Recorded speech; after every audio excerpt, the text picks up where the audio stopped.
Hoy vamos a hacer un recorrido épico por la historia de la educación, a través de las edades antigua, media, moderna y renacentista. No hablaré de los principales conflictos, sino que abordaré el cómo enseñaban y aprendían nuestros antepasados. Empecemos con la edad antigua. En esta época nace la filosofía. Esto porque los hombres de aquel entonces buscaban justamente las respuestas a todo. Por ejemplo, el origen de los fenómenos de la naturaleza. Imagina que eres un griego y de pronto observas el proceso de la lluvia y los truenos. Entonces quieres entender cómo es que esto se genera. Y muchas de las respuestas a esas preguntas es que los dioses son los que intervienen. Los antiguos griegos creían que los ríos eran los caminos por donde los dioses viajaban a la tierra, o que los truenos y los rayos eran vistos como armas de Zeus, utilizadas para castigar a los malvados o para anunciar su llegada. En la Edad Antigua, aproximadamente en el 3000 a.C. y 476 después de Cristo, la educación era algo súper selecto. Si no se era hijo de un noble o de la clase alta, no se podía accesar a la sabiduría del mundo. Sobre el rol de los maestros, ellos eran sabios y filósofos. Pasaban su conocimiento solo a los más privilegiados. A menudo se centraban en el estudio de la filosofía, matemáticas, astronomía y sobre todo en cómo ser un buen ciudadano en Grecia o Roma. El filósofo Platón veía la educación como algo para formar a la mente y al alma. Según él, la verdad era universal y se encontraba solo a través del razonamiento. Aristóteles, por otro lado, pensaba que el conocimiento venía de la observación y la experiencia. Él decía que podíamos conocer el mundo a través de los sentidos y el análisis. Sócrates, por su parte, se centraba en un método dialéctico. A través de preguntas incisivas, buscaba llevar a sus interlocutores, como Alcibíades, a cuestionar sus propias creencias y a descubrir la verdad por sí mismos. Para Sócrates, la filosofía era una forma de vida, una búsqueda constante de la sabiduría. Como puedes notar, su método está muy alejado al esquema de solo memorizar.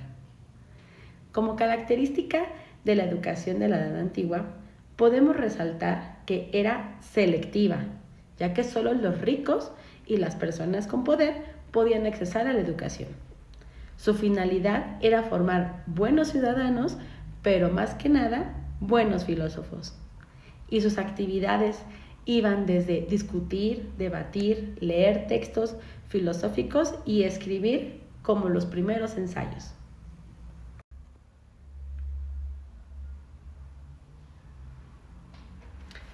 Ahora vamos con la Edad Media, entre los años 500 y 1500 después de Cristo. La educación estaba muy ligada a la iglesia, generando así el teocentrismo. Los monasterios eran los grandes centros de enseñanza y justamente por eso la iglesia controlaba todo, desde lo que se sabía hasta cómo se enseñaba. A esta época se le conoce como el oscurantismo, justo por esta razón, porque se consideró que la iglesia frenaba el conocimiento y el acceso a él, sobre todo a muchos sectores populares. Los maestros eran los monjes y los sacerdotes, quienes se encargaban justamente de enseñar, pero solamente a unos pocos seleccionados. En su mayoría chicos de familias muy ricas o nobles. El foco principal estaba en el latín, en la teología y en el santo tomismo. La figura de Santo Tomás de Aquino representa el apogeo de la síntesis entre la fe y la razón. Para él, la filosofía era la sierva de la teología y la razón debía subordinarse a la revelación divina. Por otro lado, San Agustín, aunque también valoraba la razón, la veía solo como un instrumento para comprender la revelación y acercarse cada vez más a la beatitud eterna. Esta armonía entre filosofía y teología que dominaría la educación medieval se vería solamente desafiada muchos siglos después, hasta figuras como Nietzsche, quien proclamaría la muerte de Dios y la separación radical entre la razón y la fe. Como resumen, podemos resaltar las siguientes características de la educación en la Edad Media. 1. Era eclesiástica, es decir, que estaba dominada por la Iglesia. Existían fuertes restricciones sociales y que muy pocas mujeres tenían acceso a una educación formal. Además, solo los varones de clases altas eran los que podían accesar a esta información. La finalidad de la educación en este periodo era formar personas con valores cristianos y en una doctrina religiosa. Y las actividades iban desde la lectura de textos sagrados, escritura de pergaminos y debates teológicos.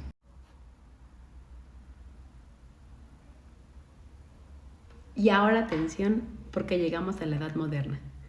Aquí todo es diferente, ya que no solo hablamos de Dios, ahora hablamos de ciencia, de libertad y de derechos humanos. Es decir, se pone al hombre en el centro del conocimiento. En la Edad Moderna, aproximadamente entre el año 1500 y 1800 después de Cristo, la educación empieza a ser vista de manera más secular. Ya no solo importa la religión, sino la razón, la ciencia y el desarrollo humano. Los maestros empiezan a ser más diversos, más enfocados en métodos científicos, pero la educación todavía estaba reservada a una cierta élite, aunque un poquito más accesible. Pero, ¿qué pensaban los filósofos? Pues aquí surgieron dos vertientes, el racionalismo y el empirismo. René Descartes, o Descartes, el padre de la filosofía moderna, propuso un método de duda metódica para alcanzar justamente el conocimiento certero a través de la duda sistemática. Descartes buscaba encontrar un fundamento sólido sobre el cual construir su sistema filosófico. Su famoso cogito ergo sum, pienso, luego existo, expresa la certeza fundamental que encontró en su propia existencia pensante. Por otro lado, John Locke, un empirista británico, sostenía que el conocimiento humano se deriva de la experiencia sensorial. Para Locke, la mente es como una tabula rasa, una pizarra en blanco, sobre la cual la experiencia va escribiendo las ideas. Y según Locke, son el resultado de las impresiones que recibimos del mundo exterior. Podemos destacar como características la secularización de la educación, ya que empezaron a estudiar cosas como matemáticas, ciencias, historia. Además, también podemos rescatar el acceso ampliado. Aunque no todo el mundo podía estudiar, ya se empezaron a abrir más las puertas a estudiantes de diferentes clases sociales. El objetivo de la educación en este periodo era desarrollar la razón humana, la ciencia y el pensamiento crítico, a través de actividades como la experimentación científica, la escritura y el aprendizaje de nuevas lenguas. Y ahora llegamos al Renacimiento, una época en donde justamente, como dice su nombre, renace no solo el arte, sino también el conocimiento. Las ideas de los antiguos griegos y romanos resurgen con demasiada fuerza. Aquí ya no solo estamos buscando a Dios, sino también estamos tratando de entender al ser humano, a la naturaleza que lo rodea y al universo. Es el momento de explorar sin límites. En el Renacimiento, aproximadamente en el año 1400 y 1600 después de Cristo, la educación experimenta una verdadera transformación. Comienza a abandonar el dominio exclusivo de la Iglesia y enfocarse justamente en redescubrir la sabiduría de los clásicos griegos y romanos, y así mezclarlo con un nuevo interés por las ciencias, las artes y obviamente el ser humano. Los maestros en esta época ya no son solo los monjes o los sacerdotes, sino que también encontramos fabulosos humanistas y eruditos como Erasmo de Rotterdam y Julian Boudet. Ellos eran justamente los encargados de enseñar los antiguos textos griegos y latinos, además de fomentar el estudio de las artes y las ciencias. Los maestros comenzaron a enfocarse más en el desarrollo individual de los estudiantes, en lugar de solo en la preparación religiosa. En esta época del Renacimiento surgieron dos filósofos figuras claves como Pico de Mirandola y Erasmo de Rotterdam. Pico creía que el ser humano tenía una capacidad ilimitada para aprender y mejorar, y que la educación, y justamente esa era la clave para alcanzar su potencial divino del hombre. Por otro lado, Erasmo, quien consideraba al hombre como una obra de arte, promovió la educación basada en la moralidad y el estudio de las lenguas clásicas, defendiendo la idea que la educación debía ser para todos, no solo para la élite. Así que el Renacimiento no solo abre las puertas del conocimiento, sino que también a la educación universal. En resumen, estas son las características del periodo que resaltan del Renacimiento. 1.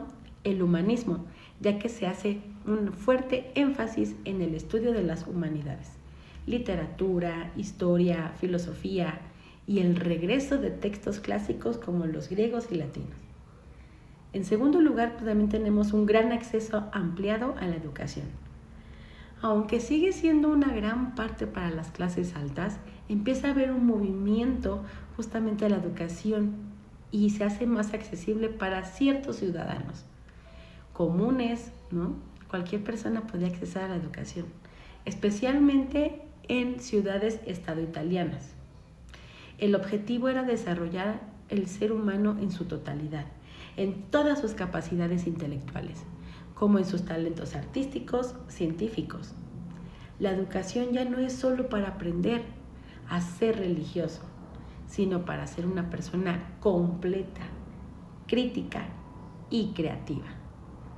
Eso se fomentaba a través de actividades como la lectura, el análisis de textos clásicos, desarrollo de habilidades artísticas como la pintura, la escultura, estudios científicos, matemáticos y aprendizaje de lenguas como el griego y el latín.